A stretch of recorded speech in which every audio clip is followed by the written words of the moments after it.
ഒന്നുമില്ല, ഞാൻ ഒന്ന് പുറത്തു പോയപ്പോഴേ ലെറ്റസ് വേണ്ടി വാങ്ങിയതാ. അങ്ങനില്ല, റൊമാൻറ്റിക് ആയിട്ട് ഒരു മുട്ടൊക്കെ കുത്തി നിന്ന് അതിന്റെ ആവശ്യമുണ്ടോ? ആവശ്യമുണ്ട്. ശരിക്കും നിങ്ങൾക്ക് നിർബന്ധമാണെങ്കിൽ ഓക്കെ.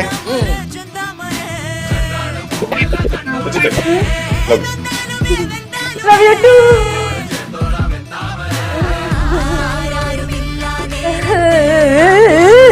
അയ്യേ റോസാ, എനിക്കൊന്നും വേണ്ട റോസ്. അല്ല, നീ ഇതൊക്കെ മേടിക്കാൻ വരവല്ലേ? അത് ഞാൻ മേടിച്ച അബദ്ധം പറമ്പിലേക്ക് കളയാൻ വേണ്ടി മേടിക്കാൻ വന്നതാ. എന്തോ ലക്ഷു, എന്ത് എനിക്കൊന്നും ഇഷ്ടമല്ല. ചേച്ചി, വാട്ട് ഈസ് ദിസ് ബിഹേവിയർ? അളി ഇത്ര റൊമാൻറ്റിക് ആയിട്ട് കാര്യം ചെയ്യുമ്പോഴത്തേക്കും ചേച്ചി എന്തെങ്കിലും ഇഗ്നോർ ആക്കി വിടുന്നത്? അതെ, ഇന്ന് എന്റെ ബർത്ത്ഡേ ആണോ? അല്ലല്ലോ. ഇന്ന് വാലന്റൈൻസ് ഡേ ആണോ? അല്ല. എന്താ സ്പെഷ്യൽ ഡേ ആണോ? അല്ല, പിന്നെന്തിനാ റോസും